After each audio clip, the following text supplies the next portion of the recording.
बिस्मिल्लाहिर्रहमानिर्रहीम। अस्सलाम वालेकुम नाज़रीन, आप देख रहे हैं दिलास स्टार। मैं हूं यासिर रशीद और स्टूडियो मेरे साथ मौजूद हैं सीनियर तज्ज़ियाकार राना मोहम्मद अजीम साहब। नाज़रीन, सूरत हाल इस वक्त ये है कि पाकिस्तान तहरीक इंसाफ का लॉन्ग मार्च जो है वो रवां दवा है। लाहौर में ही आज लॉन्ग मार्च का इख्तिताम होगा। कल जो दिन चढ़ेगा उस दिन फिर नई हिकमत अमली के तहत आगे रवानगी इख्तियार की जाएगी। टोलियों की शक्ल में लोग आ रहे हैं, मुख्तलिफ शहरों से कारकुनान की आमद का सिलसिला जारी है। एक तरफ हुकूमत ये कहती है कि लॉन्ग मार्च में बहुत बड़ी तादाद में अवाम मौजूद नहीं होंगे, तो दूसरी तरफ ज़मीनी हकायक देखते हुए यही लगता है कि अवाम की तादाद रफ्ता रफ्ता बढ़ रही है। अब ये अवाम की तादाद कहाँ तक जाके पहुँचेगी, स्ट्रेटजी इसकी क्या होगी, इसके असरात क्या होंगे, हुकूमत पर प्रेशर किस हद तक बढ़ाया जा सकता है और मौजूदा सूरत हाल में हुकूमत किस हद तक अंडर प्रेशर है, इस सब पे मुफस्सल बात की जाएगी।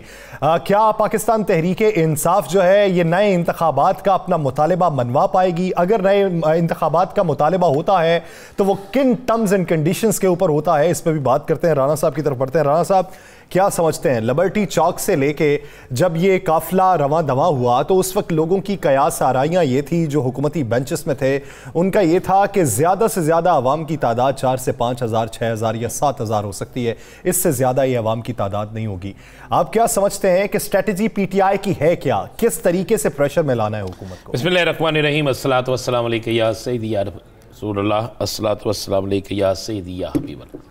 यासिर, पहले तो मैं आपने जो बात की कि हुकूमती अफराद का कहना है कि 4 से 5 हज़ार, मेरे पास जो रिपोर्ट है, जो मैंने अपनी आंखों से देखी है, मैंने खुद पढ़ी है, वो हुकूमती अदारे की ही थी, वफाक के अदारे की थी, और जिसमें था कि 40 से 50 हज़ार लोग लिबर्टी में मौजूद हैं।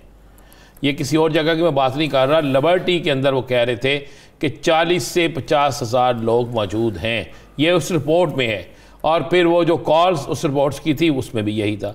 अब हमेशा हुकूमती अदारे जो होते हैं ना, वो तादाद कम बताते हैं, ज़्यादा नहीं बताते। खासकर ये मैं वफाकी अदारे की बात कर रहा हूँ। अब आज मैं चूँकि सुबह से वहीं भी था, हमने कवर किया उसे, हमने उसे देखा। या सर, मैंने बड़े जलसे जुलूस बड़े अटेंड किए हैं, लेकिन इतनी तादाद में मैंने अपनी लाइफ में किसी मार्च को नहीं देखा। गर्मी थी, आज रश इतना था, मैंने इस तरह छोटे बच्चों से लेकर 80-80 साल की औरतें, बूढ़े ज़ईफ़ मर्द इतनी तादाद में नहीं देखे। वो तस्वीर, वो फुटेज जो सुबह तमाम टीवी चैनल पे चल रही थी, और ये नहीं था कि किसी ने किसी से ली थी फुटेज, तमाम DSNGs वहाँ पे मौजूद थी, तमाम चैनल्स की DSNG मौजूद थी, तमाम चैनल्स के रिपोर्टर मौजूद थे।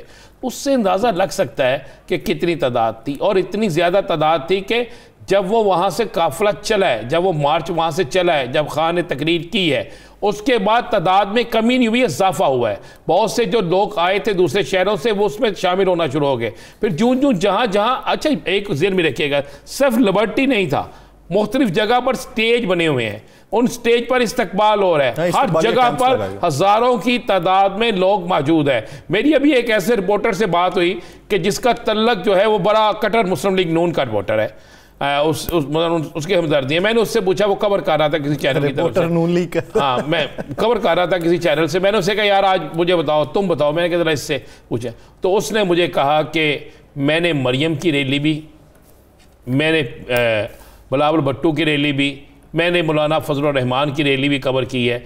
ये रैली उनसे कई गुना बड़ी है। या सर, इस वक्त तक जो इतलात है ना, वो 5 किलोमीटर से लंबा ये काफिला है, 5 किलोमीटर से लंबा। और इसमें क्या है, लोग पैदल चल रहे हैं, लोग गाड़ियों में कम है, पैदल ज़्यादा हैं। और लोगों का जोश और जज्बा देखें ना, लोग किस तरह चल रहे हैं, जोश और जज्बा देखें तो आपको नज़र आ जाएगा। और जूं ये रात बढ़ती जाएगी, आपको नज़र आ जाएगा। आप देखें, जिस वक्त हम प्रोग्राम कर रहे हैं, अगर तो उस फासले को देखें जो लिबर्टी चौक से लेकर जिस जगह इख्तिताम है, तो इस वक्त तक तो 50 दफ़ा वहाँ पहुँच चुके होते हैं मैक्सिमम। अगर आप वैसे जाएँ तो 20 मिनट का रास्ता है, अगर आप जुलूस की शक्ल में जाएँ, किसी आम से जुलूस की शक्ल में जाएँ तो 2 घंटे का रास्ता है। अब कितने घंटे हो गए हैं, अभी तक वहाँ पर नहीं पहुँचा। अभी तक जुलूस ने जहाँ पर इख्तिताम करना था वहाँ पर नहीं पहुँचा। अभी भी जुलूस का एक बड़ा हिस्सा कहाँ पे मौजूद है। या सर, आप उसको तो देखें, तो हुकूमतों ने इसी दरास्ते पे रहना। अगर ऐसा ही है, मान लें हुकूमत की बात मान लें, तो घबरा किससे रहे हैं? हर 15 मिनट बाद एक प्रेस कॉन्फ्रेंस क्यों कर रहे हैं? हर 15-20 मिनट बाद हदायतनामा क्यों मुख्तलिफ मीडिया हाउसेस को जारी कर रहे हैं? हर 20-25 मिनट बाद जो है वो किसी ना किसी को तंग क्यों कर रहे हैं? CCB लाहौर की फौरी दोबारा यहाँ से रवानगी के लिए वहाँ पे लेटर लिखना, ये क्यों कर रहे हैं? बहुत सी चीज़ें हैं यासर जो क्लियर है। अगर आपको पता है कि इमरान खान के साथ क्राउड नहीं है तो आपको परेशानी क्या है? आप उसको, वो खुद कह रहे हैं अभी तक मुझे बताएं, अभी तक कोई एक गमला टूटा? किसी एक जगह पथराव हुआ? किसी एक गाड़ी का शीशा टूटा? किसी एक साइड की ट्रैफिक को बंद किया गया? नहीं किया गया। जहां से लोग गुजरना चाहते हैं वो खुद गुजरने की इजाजत दे रहे हैं। वो ये नहीं कह रहे कि ट्रैफिक ब्लॉक कर दो ताकि लगे हम बहुत लंबा है, नहीं, वो कह रहे हैं कि हम अपने लोगों को बताएंगे। और मैं आज आपको ये भी बता दूं, लोग समझ रहे हैं पूरे पाकिस्तान से, नहीं, पूरे पाकिस्तान से लोग आए यहां पर। आज सिर्फ साहिवाल, ओकारा, कसूर और लाहौर के लोग हैं। ये सिर्फ 3 शहरों के लोग हैं, सिर्फ 3 शहरों के। मैं आपको ये तस्दीक शुदा बात बता रहा हूं। ओकारा, 4 शहर, ओकारा, साहिवाल, पत्तोकी, कसूर और लाहौर, ये हैं। अब यहां के लोगों की आप तादाद जरा देख लें, आपकी फुटेज आपको बता रही है कितने लोग हैं।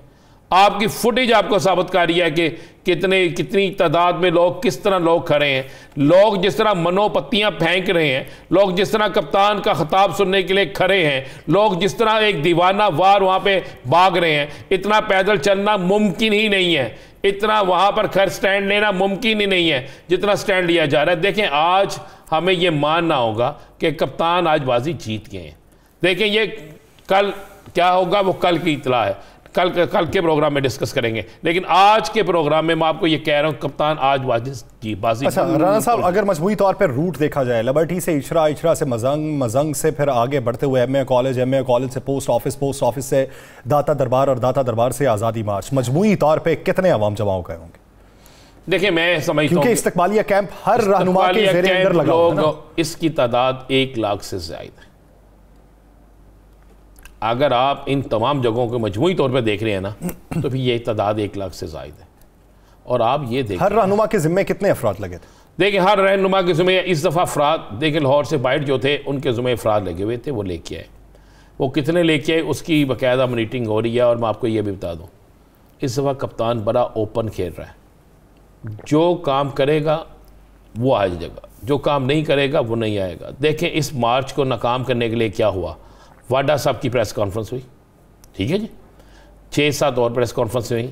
सुबह खुरम लोगारी साहब की अचानक से टॉक हुई। अब तो आपको पता है कि उन्होंने इनकार कर दिया है। वो उनकी फुटेज आ गई है कि मैं लॉन्ग मार्च में शिरकत के लिए जा रहा हूँ, रवाना हूँ। हाँ, उनकी वो गाड़ी के अंदर से फुटेज आ गई। ठीक है, तो मुझे एक बात बताइए, वैसे ये कोई बहुत बड़ी बात नहीं थी राना साहब। ऐसे माहौल के अंदर बहुत से पंछी अगर उड़ के भी जाते हैं तो बहुत से पंछी आ भी जाते हैं। वो माहौल को देखते हुए ये तबादला तो चलता ही रहता है। बहुत से पंछी आ रहे थे, 12 पंछी आ चुके हैं। चले मेरे से खबर ले लें, 12 पंछी दूसरे कैंप से आ चुके हैं।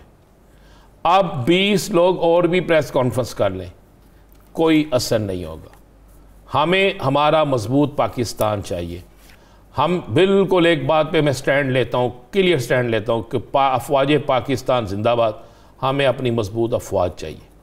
हमें अपने फ़ौज के ख़िलाफ़ किसी को भी गुफ्तगू करने की इजाज़त नहीं देनी चाहिए। आज का खान साहब को कुछ थोड़ी सी तब्दीली लानी चाहिए, बिल्कुल लानी चाहिए, लेकिन आज क्योंकि आपने इक़्तिदार में आने के बाद भी तो उन्हीं से रवाबित इस्तवार रखने होते हैं। दूसरा नहीं, आज खान ने एक बात तो बड़ी अच्छी की है ना कि मजबूत फ़ौज चाहिए मुझे, मैं कभी फ़ौज को कमज़ोर नहीं करूँगा। खान ने यह बात बहुत बड़ी की है। और कप्तान का यह बात कहना कि मैं अपनी फ़ौज को कभी कमज़ोर नहीं करूँगा, ये बहुत सी जगहों पर पैगाम गया है। और बाकी मैं तो बिल्कुल वाज़ेह कहता हूँ, मेरी फ़ौज है, इसके ख़िलाफ़ हमें किसी को भी बोलने की इजाज़त नहीं देनी चाहिए। अब देखना ये होगा कहाँ पे कौन क्या क्या कर रहा है। अगर एक जमहूरी हक़ मौलाना फजलुर रहमान को हासिल था, एक जमहूरी हक़ बिलावल भुट्टो ज़रदारी को हासिल था, एक जमहूरी हक़ जो था मरियम नवाज शरीफ साहिबा को हासिल था, तो वो जमहूरी हक़ जो है इमरान खान को क्यों नहीं हासिल? उसके लिए क्यों पाबंदियाँ लगाई जा रही हैं? उसके लिए रास्तों में क्यों रुकावटें खड़ी करने की कोशिश की जा रही है? भाई जाने दें। जब एक शख्स बार बार अपनी तकरीर में कह रहा है मैं रेड जोन में नहीं जाऊंगा, मैं किसी ऐसे इलाके में हम नहीं जाएंगे जो जिसका हमने वादा किया है कि हम कोई कानून नहीं तोड़ेंगे, हम कोई पथराव नहीं करेंगे, हम कोई ऐसी चीज़ नहीं करेंगे जिससे कानून के खिलाफ काम जाए, जिससे सुप्रीम कोर्ट के अहकामात की खिलाफ वर्जी हो। तो फिर आपको क्या है, आप उसे कहें ठीक है भाई आपने फलां जगह मांगी, आए उस जगह पे बैठे। आपको फिक्र ही नहीं करनी चाहिए। फिक्र असल में क्या है यासर, खबर मैं आपको देता हूँ जो खबर है। खबर यह है कि हुकूमत को 1% भी यकीन नहीं था कि कप्तान इतना अच्छा खेल जाएगा। उनको 1% भी यकीन नहीं था कि हमारे सारे प्रोपेगेंडे के बाद कप्तान के लिए इतने लोग निकल आएंगे। अभी आप ज़रा कल जब कप्तान निकलेगा, चले मैं आपको बता दूं, जब कप्तान कल निकलेगा तो ज़रा उस वक्त का क्राउड देखिएगा, उसके बाद कप्तान का परसों का क्राउड देखिएगा, उसके बाद उसके अगले दिन का क्राउड देखिएगा, तो आपको नजर आ जाएगा क्या है। जिस तरह की अब सूरत हाल है, जिस तरह बच्चे भी मौजूद हैं, एक जगह पे इन्होंने पड़ाव करना है, फिर आगे बढ़ना है, उसके लिए अशिया खुरनोश भी चाहिए होती हैं, मुख्तलिफ सब कुछ अरेंज है। कुछ लोग ये कहते हैं कि ये लोग जो आ रहे हैं ये रात तक रहेंगे फिर वापस चले जाएंगे। जी बिल्कुल, मैं आपको बता रहा हूँ, वापस चले जाएंगे कि इनमें से जो लोग साथ हैं, इनमें से एक बड़ी तादाद रात को वापस चली जाएगी। कप्तान की प्लानिंग बड़ी आउट क्लास। इससे तो मकसद फौत नहीं हो जाएगा? कोई मकसद फौत नहीं होता, मजा तो देखें यार, ये चले जाएंगे वापस। अच्छा, कप्तान जब कल निकलेगा तो आप परेशान हो जाएंगे, यार ये रात को तो चले गए थे सारे वापस, ये सुबह नए चेहरे कहाँ से आ गए। कप्तान ने प्लानिंग ये की कि हर डिवीज़न को उस मुख्तलिफ जगहों पर मुख्तलिफ टाइमों में बुलाया गया है। फिर आपको अचानक नज़र आएगा कि जो वापस चले गए हैं वो 3 तारीख को इस्लामाबाद के पास हैं। वो 3 तारीख को 3 नवंबर को इस्लामाबाद के पास है। यानी 4 नवंबर को जब इस्लामाबाद पहुंचना है उससे पहले ये मुख्तलिफ टोलियों की शक्ल में लोग डिवीजन वाइज आएंगे, वापस चले जाएंगे, बड़े ग्रुपों की शक्ल में, बड़े जुलूसों की शक्ल में, मजमूई तौर पे ये सारे 3 नवंबर को इकट्ठे होंगे। जी बिल्कुल। और 3 नवंबर से पहले जो हाल होगा उसे देखकर कई लोगों जो का हाल बेहाल हो जाएगा। 3 नवंबर से पहले जो हाल होगा, कई लोगों का हाल उस हाल को देख के वो बेहाल हो जाएंगे। ये मैं आपको मुसद्दका इतला दे रहा हूं। ये जो कप्तान की प्लानिंग है, आज से पहले पाकिस्तान की किसी सियासी जमात की ये प्लानिंग नहीं थी। बिलावल साहब ने भी यही किया था, लेकिन वो जो 7 लोग लेके आए थे वही थे। कप्तान थकाना नहीं चाहता अपने लोगों को, कप्तान थकाना चाहता उनको जिनके खिलाफ वो जा रहा है। कप्तान पीडीएम को थकाना चाह रहा है। क्या पीडीएम की आज सारे दिन में अब तक को 16 से ज्यादा मीटिंगें नहीं हुई? क्या पीडीएम के लोग सर जोड़ के नहीं बैठ गए? क्या ये डिस्कस नहीं हो रहा कि कप्तान तो हमें ले दे गया है? क्या ये डिस्कस नहीं हो रहा कि कप्तान की जिस दिन हमने कप्तान को नाअहल किया है उस दिन तो इतने लोग नहीं निकले, आज कहां से निकल आए हैं? क्या ये डिस्कस नहीं हो रहा कि एक शख्सियत को धमकी दी गई थी कि आप पंजाब में आपकी हुकूमत खत्म कर देंगे, आपके साथ ऐसा होगा? लेकिन मैं नाम ले देता हूं, चौधरी परवेज लाई को कहा गया था, लेकिन चौधरी परवेज लाई डट गया। जिसके बाद ये खबर मंजर आम पे आई कि चौधरी परवेज लाई लॉन्ग मार्च में शिरकत नहीं करेंगे।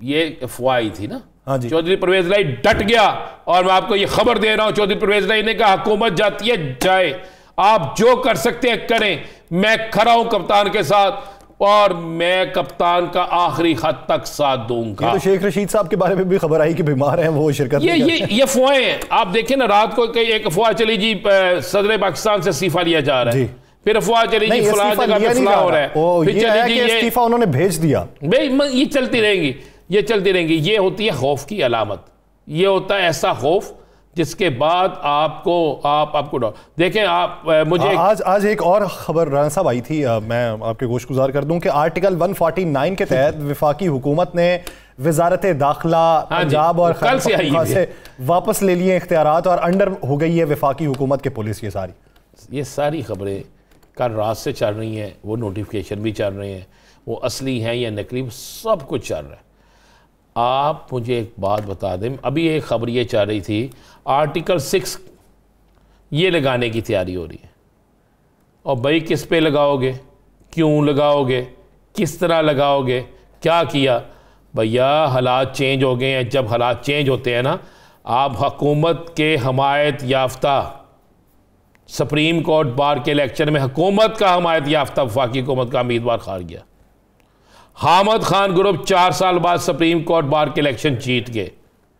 यानी वो बार जिसको आप इस्तेमाल कर रहे थे, मैं नहीं कह रहा, कह रहे थे ना वैसन मून साहब इस्तेमाल हो रहे हैं, यही बात होती थी ना जी, ये सारा कुछ होता था। अब आ गया हामिद खान ग्रुप सारा, अब चेंज हो गया। आपने गौर नहीं किया कप्तान की हिकमत अमली, कप्तान किस शहर में गया है, उनकी उसने बाहर से खिताब नहीं किया। लाहौर वाला जो उनका एक सेमिनार हुआ उसका बहुत बड़ा इशू चला था, इसी वजह से वो भी अंदर खाते बातें तो बहुत चल रही थी ना उसके। ठीक है, तो ये सारी चीजें जो है ना यासिर साहब चेंज होना शुरू हो गई हैं, चीजें तब्दील होना शुरू हो गई। और मैं आपको ये बता दूं, परवेज लाई डट गया, और परवेज लाई डट गया, और इस वक्त मोनस लाई, सबसे बड़ा पाकिस्तान का जो इस्तकबाल होगा वो गुजरात में होगा।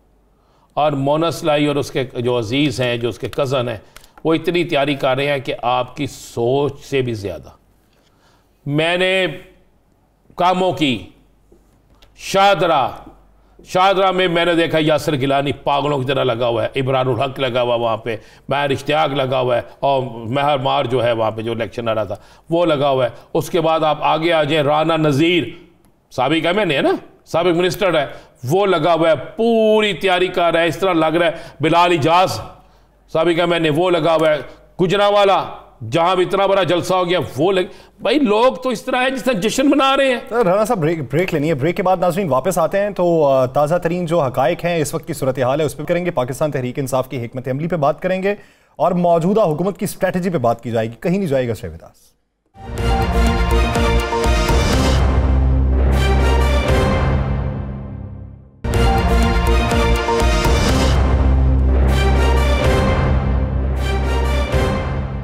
ब्रेक के बाद खुश आमदीद नाज़रीन। जिस तरह हमने ब्रेक से पहले पाकिस्तान तहरीक इंसाफ की हिकमत अमली पे बात की है और ये बात की है कि हुकूमत पे प्रेशर किस हद तक इस वक्त डेवलप हो चुका है, पीटीआई किस तरीके से टोलियों की शक्ल में आगे बढ़ेगी और फिर बड़ा मजमा कब जमा होगा और फिर हुकूमत पे प्रेशर किस हद तक बढ़ाया जाएगा और हुकूमत में इस वक्त सोच विचार क्या चल रही है, इस पर मुफस्सल गुफ्तगू की जा चुकी है। कल भी इस हवाले से आगाही फराम करेंगे। नाज़रीन इस वक्त जो ताज़ा तरीन सूरत हाल है, अवाम का जमे गफीर है। बकौल जाहिद चौधरी के जिस वक्त लोगों का जोशो जज्बा भी उरूज पर है तो वहीं उनको तलकीन ये भी की जा रही है कि आप पुरअमन तरीके से एहतजाज में शरीक रहें। फैमिलीज़ की बड़ी तादाद मौजूद है। राना साहब क्या समझते हैं फैमिलीज़ की इतनी बड़ी तादाद का होना और इतने बड़े मजमे को पुरअमन तरीके से लेके आगे बढ़ना किस हद तक मुश्किल स्ट्रेटजी होती है? देखिए बहुत थी। कप्तान जब कहता था ना कि मैं हिकमत अमली बना रहा हूँ, मैं ऐसी हिकमत अमली बना रहा हूँ कि जिसके मतलब कोई सोच भी नहीं सकता। कप्तान जब कहता था कि मेरी हिकमत अमली ऐसी होगी कि हुकूमत जो है वो परेशान हो जाएगी, तो आप भी खुद ये आप अंदाज़ा लगाएं, ये बात दुरुस्त साबित हो गई है कि अगर अभी तक किसी जगह पर किसी टीवी चैनल पे ये नहीं आया कि किसी फैमिली के साथ बदतमीज़ी हुई है, किसी जगह ये नहीं आया कि कोई तोड़ फोड़ हुई है, किसी जगह ये नहीं आया कि फ़लाँ नुकसान हुआ, तो इसका मतलब है कप्तान की हिकमत अमली कामयाब थी। कप्तान ने अपनी टीमों को तश्कील दिया हुआ था। कप्तान ने यूथ को आज स्पेशल टारगेट दिया हुआ था कि आपने किस तरीके से फैमिलीज़ की हिफाजत करनी है, आपने किस तरीके से चलना है। आपको पता है कि खान साहब अब इस वक्त खान साहब भी पैदल चलने के लिए तैयार हो चुके हैं। खान साहब अब जलूस में पैदल चलेंगे। खान साहब बाकायदा कई जगहों पर हाल ही आज ही नहीं आगे आने वाले दिनों में भी पैदल चलेंगे। खान एक जलूस को हर चीज़ को इस तरीके से कर रहे हैं जितना देखिए बड़ा अच्छा मुनज़्ज़म तरीका है। लाहौर के लोग जो साथ जाने जाएंगे साथ जाएंगे, बाकी वापस चले जाएंगे। ताज़ा दम होके 3 तारीख को वो इस्लामाबाद की तरफ रवाना होंगे। इसी तरह बाकी शहरों से भी सेम चलता जाएगा। यानी कि ये तासर ये जो एक दिया जाता था ना कि जनाब ये इनके साथ जो लोग हैं जनाब यही लोग हैं, नहीं, अब खान ने इम्तिहान रख दिया, एक खान एक प्लानिंग रख दी है कि मैं देखूं किस किस शहर के लोग कितनी तादाद में आते हैं। लोग टिकटें लेने के लिए आ रहे हैं, लोग अपने आइंदा इलेक्शन के लिए आ रहे हैं, तो अपनी कारकर्दगी भी दिखाएं। और इतना टाइम जो लगा है खान साहब को लोगों को तैयार करने के लिए, इतना टाइम जो लगा खान साहब को लोगों को इस मामले पे लाने के लिए, तो ये एक प्लानिंग थी और इस प्लानिंग से कोई आगाह नहीं था यासर, किसी को पता नहीं था। याद करें हमने अपने प्रोग्राम में कहा था कि खान अक्टूबर में ही लॉन्ग मार्च करेगा, याद है आपको? और मैंने यह भी कहा था कि खान इन तारीखों पे लॉन्ग मार्च करेगा। आप वो तारीख उठा के देख लें। खान साहब हम इतना तो हमें पता था कि खान साहब इस तरह के खान साहब कर रहे हैं। और मैं आपको ये एक बात बताऊं, खान साहब आज रात को अपनी हिकमत अमली 2 जो है, अगली हिकमत अमली जो है किस तरह होगी, आज रात को अपने साथियों की इत्मीनान में लेकर बताएंगे। यानी खान साहब के पास 8 पत्ते हैं यासर, ये मैं खबर ब्रेक करूं, अभी 1 पत्ता शो किया है, अभी 7 पत्ते और हैं। और अगर हम आपको यह कह दूं कि ये जो तोड़ फोड़ खान साहब के खिलाफ कर रहे हैं, सियासी तोड़ फोड़ जो हो रही है, अगर खान साहब ने ही कोई ऐसी सियासी तौर पर किसी पत्ते में इस्तेमाल कर दी और हुकूमत की कई बड़ी विकटें गिर गई तो इसके इम्कानात हैं, बिल्कुल इम्कानात हैं। ये मैं आपको खबर दे रहा हूं, हुकूमत की कई बड़ी विकटें गिरने वाली हैं, कई बड़ी विकटें गिरने वाली हैं। और हुकूमत की जो बड़ी विकटें गिरने वाली हैं, हुकूमत इसी खदशे के पेश नज़र किसी सूरत नहीं चाहती कि खान साहब इस्लामाबाद पहुंचे, किसी सूरत नहीं चाहती कि खान साहब का काफिला इस्लामाबाद की हदूद में दाखिल हो, किसी सूरत नहीं चाहते कि यह काफिला पिंडी तक भी पहुंचे। सही, जिसके लिए हुकूमत एक अपनी प्लानिंग कर रही है, अपनी प्लानिंग तो कर रही है, लेकिन पाकिस्तान तहरीक इंसाफ की प्लानिंग भी मजबूत दिखाई देती है। आप देखते हैं ये है कि प्लानिंग किसकी ज्यादा मजबूत है, पुरअसर है, और कौन अपनी प्लानिंग में कामयाब होता है। नाज़रीन, एक ब्रेक लेनी है। ब्रेक के आज़म के मामले खुसूसी राना एहसान अफजल साहब हमारे साथ मौजूद होंगे। उनसे मौजूदा वफाकी हुकूमत की स्ट्रेटेजी जानेंगे कि वो PTI के लॉन्ग मार्च को किस नज़र से देख रही है। कहीं नहीं जाएगा, स्टे विद अस।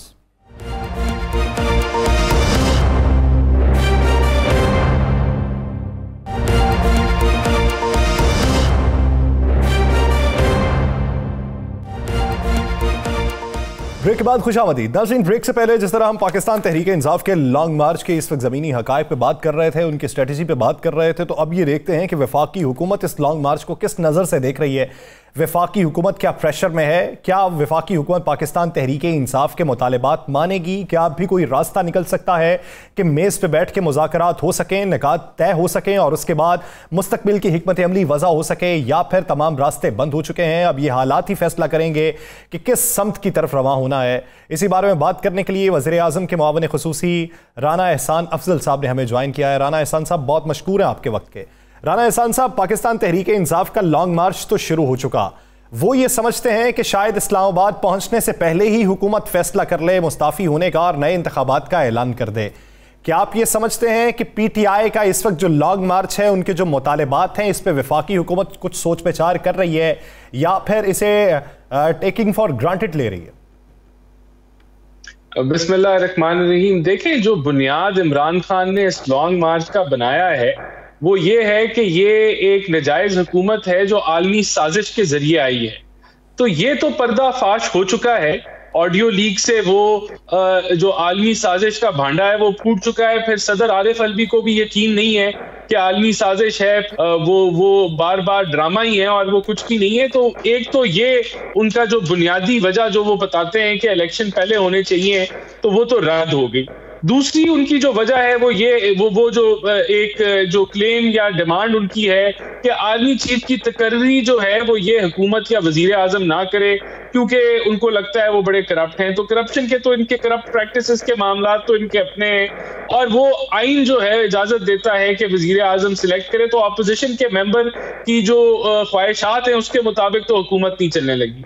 तीसरा, अब वो अरशद शरीफ के ऊपर उन्होंने उनकी लाश पे सियासत की, तो वो भी जो है वो पता चल गया कि उस पर बड़े सवालिया निशान है, और तहकीकात जब तक फाइनल स्टेज पे नहीं आती तो हमें उस पर कमेंट भी नहीं करना चाहिए। तो फिर किस चीज के ऊपर हम इनको सीरियसली लें, क्योंकि ये सारी जो इनकी डिमांड्स हैं। राना साहब, चूंकि आपने अरशद शरीफ शहीद की बात की, तो उस तफ्तीश में आप वज़ीर आज़म साहब के करीब भी हैं, आपके पास अहम ओहदा भी है। अगर उस तफ्तीश में बड़ी आसानी से पहुंचा जा सकता है कि अरशद शरीफ साहब पर जिन लोगों ने मुकदमा दर्ज कराए थे, अगर आप उन लोगों को भी शामिल तफ्तीश करके इतना पूछ लें कि आपने किन के कहने पे मुकदमा दर्ज कराए थे कोयटा में, किसी मुख्तलिफ शहरों में, तो मेरा ख्याल है बड़ी चीज़ें आपको उसमें तफ्तीश में नज़र आ जाएंगी कि पीछे कौन था, किसके कहने पे मुकदमा दर्ज हुए थे। तो हम 3-4 दिन से अरशद शरीफ शहीद की बात कर रहे हैं, इस पर क्यों नहीं बात कर रहे कि मुकदमा दर्ज कराने वाले कौन थे?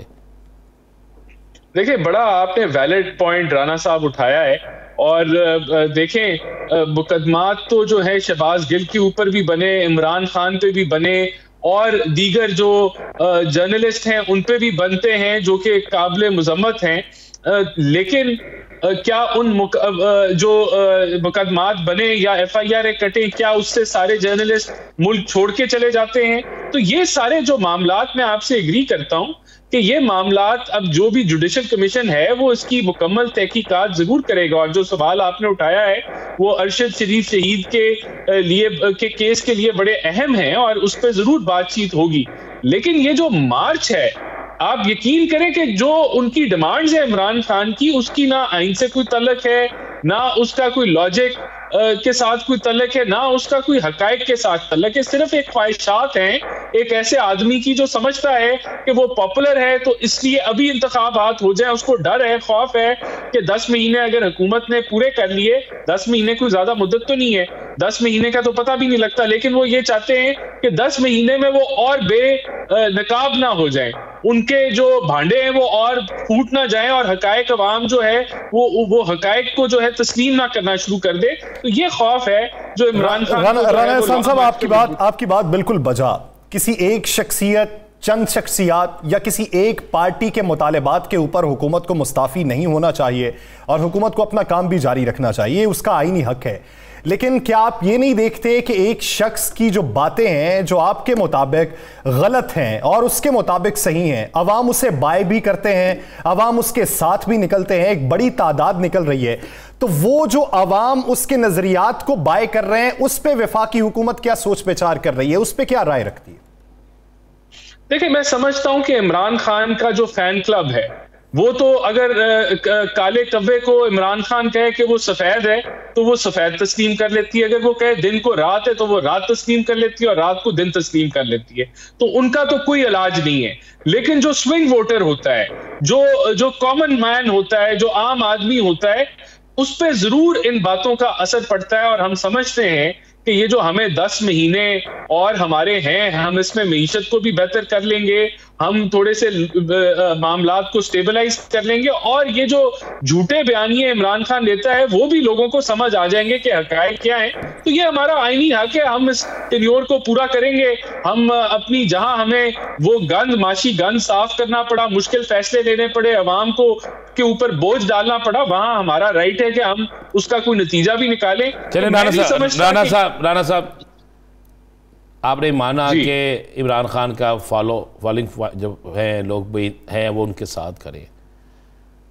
मौलाना फजलुर रहमान साहब ने मार्च किया, इजाज़त मिली, इस्लामाबाद आए, बैठे, 3-4 दिन धरना दिया, पूरी आपकी अपोजिशन साथ रही, आप लोगों ने भी किया, बिलावल भुट्टो साहब ने भी किया।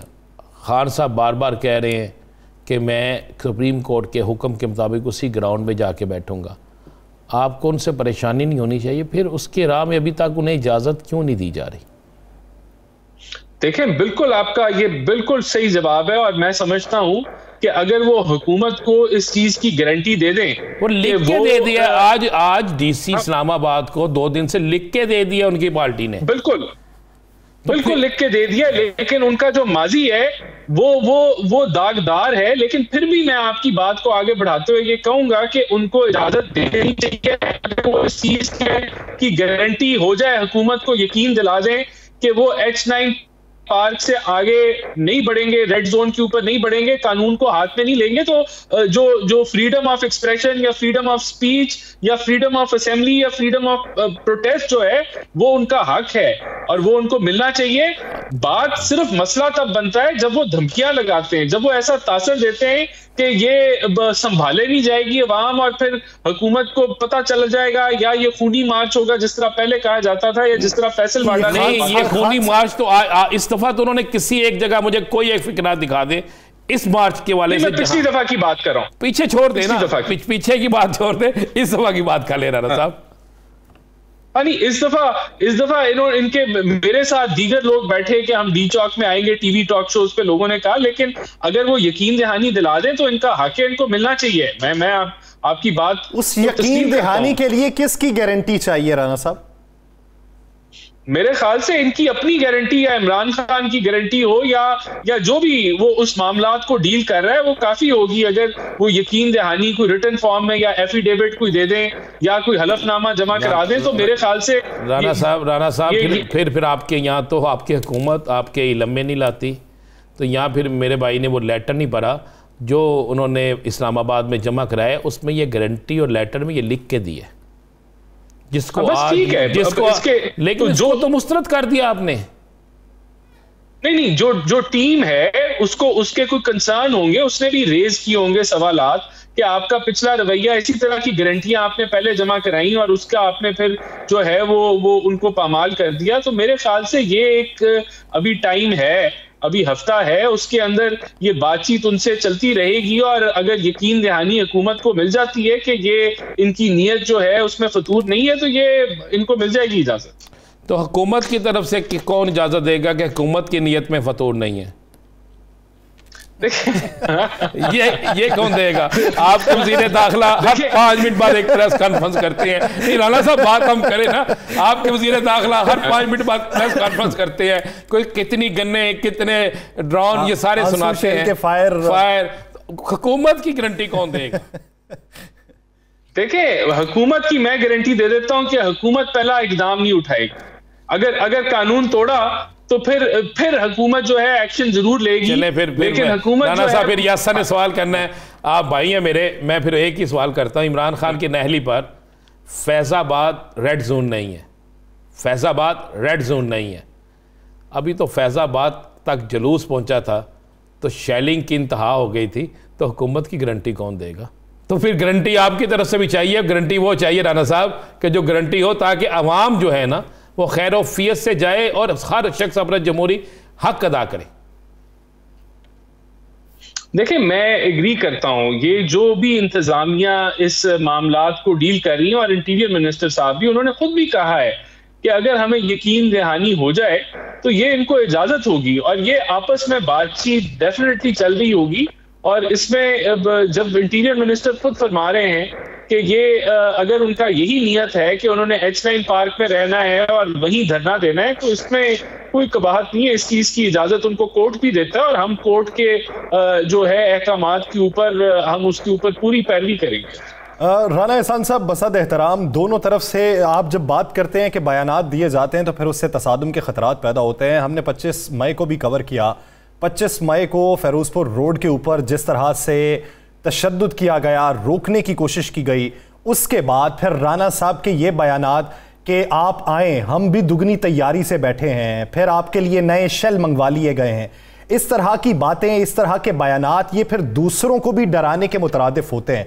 अब एक फैमिली नज़रियाती इख्तलाफ किसी भी जमात से हो सकता है, वो चाहे जमात इस्लामी का हो, किसी और जमात से, पाकिस्तान मुस्लिम लीग नून का हो, PTI से, किसी भी जमात का हो सकता है। हर घर के अंदर एक नज़रियात मुख्तलिफ होते हैं, बड़े छोटे के।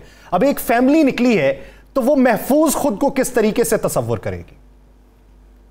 देखिए, जब आप 25 मई की बात करते हैं तो पंजाब हुकूमत ने उस दिन राइट ऑफ असेंबली जो है वो ले ली थी। कानून नाफिज हो गया था कि राइट आप असेंबल नहीं हो सकते 5-6 लोगों से ज्यादा। तो तब अगर उसको उसके नाफिज होने के बाद और उस वक्त इजाजत नहीं ली गई थी, ना फेडरल हुकूमत ने दी थी ना सूबाई हुकूमत ने दी थी, तो उस वक्त निकलना, फिर जाहिर सी बात है जो अफसरान जिनको जो ड्यूटी दी उन्होंने उस ड्यूटी वो की। तो अभी तो मामलात अभी पंजाब हुकूमत इनके पास अपनी है, तो बाकी है कि फेडरल हुकूमत को ये राना साहब आप एक अच्छे लाइफ भी हैं, आप बड़े एजुकेटेड भी हैं, हमें खुशी होती है देख के कि आप एक यंगस्टर है, बड़ा अच्छा बोलते हैं। किस 144 की बात कर रहे हैं? इस पाकिस्तान में 144 का कोई मुझे एक महीना बता दे जो ख़त्म हुआ है। कोई एक महीना बता दे कि जब 144 नहीं लगी, कोई एक महीना बता दे। ये जलसे जुलूस जो होते हैं किसी भी सियासी जमात के, उन पर 144 जो होती है वो अहमियत नहीं रखती। जब बिलावल साहब आए थे 144 इस्लामाबाद में थी, जब मरियम साहबा गई थी 144 थी, आप निकाल के रिकॉर्ड चेक कर लें। जब मौलाना साहब गए थे 144 थी, लेकिन सबको जाने की इजाज़त मिली थी ना। तो 25 मई पे अगर आप दिफा करेंगे तो राना साहब ये तो फिर इसी तरह होगा कि नहीं देखें, 25 मई को जब कोर्ट ने वो मामला सुना और कहा कि इनको इजाजत दे दी जाए कि ये अपना H9 पार्क में पहुंच जाएं, तो फिर हुकूमत ने अपने कोर्ट के ऑर्डर की पैरवी की और फिर सारे जो रुकावटें थी वो हटा दी थी। लेकिन नहीं, पंजाब से रुकावटें हटाई थी। पंजाब के बाद में जब कोर्ट का फैसला हुआ तो फिर हटा दी थी, ओवरऑल पंजाब से हटा दी थी, हर जगह से हटा दी थी। तब तो वैसे ही पंजाब का राना साहब जरा माजी पे नजर डालें। उसी रात लिबर्टी चौक में शेलिंग, याद है ना आपको? फैसले के 8 घंटे बाद लिबर्टी चौक में लोग इकट्ठे होकर सहारे यकजहती कर रहे थे, शेलिंग हुई, बेइंतहा शेलिंग हुई, तो ये कौन सी पाबंदी थी जो हटा ली गई थी? नहीं, देखें उस वक्त और भी मामला थे, कहा गया कि ये खूनी मार्च होगा, फिर मुसल्लह असला भी बरामद हुआ, बहुत सारी चीजें, लेकिन मैं कहता हूँ नहीं होना चाहिए आपके ये तसादुम की सूरत हाल नहीं होनी चाहिए। और जिसने जब आपने ये धरना देना है या आपने जुलूस लेके निकालना है तो हुकूमत से इजाजत सीख करें। और अच्छा, राना साहब एक आखिरी सवाल, क्या समझते हैं कि इस वक्त जो मौशी हालात हैं पाकिस्तान के, पीटीआई का लॉन्ग मार्च निकला हुआ है नए इंतखाबात को करवाने के स्लोगन के ऊपर, अब एक ले मैन को आप किस तरह की सहूलियात दे सकते हैं? फौरी कोई ऐलान कर सकते हैं, किसी 2 महीने की यकीन दहानी करवा सकते हैं कि उसका जो तयक्कुन है वो आपके ऊपर आए, ना कि पीटीआई के ऊपर? देखें, बड़ा सिंपल हमारा नैरेटिव है और वो तब्दील नहीं हुआ। इस मुल्क को खोखला करके दिवालियेपन की तरफ इमरान खान ने धकेला था, हमने उस मुल्क को दिवालियेपन से बचाया, मुश्किल फैसले किए, अवाम पे बोझ डाला। अब टाइम है कि हम डॉलर को मुस्तहकम करें।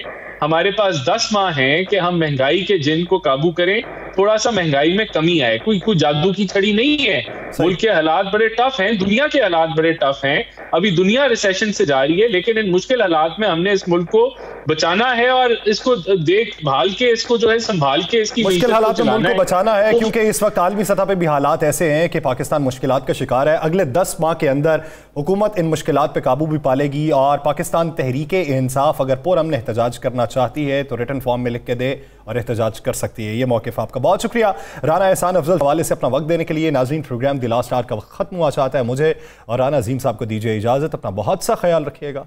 अल्लाह निगहबान।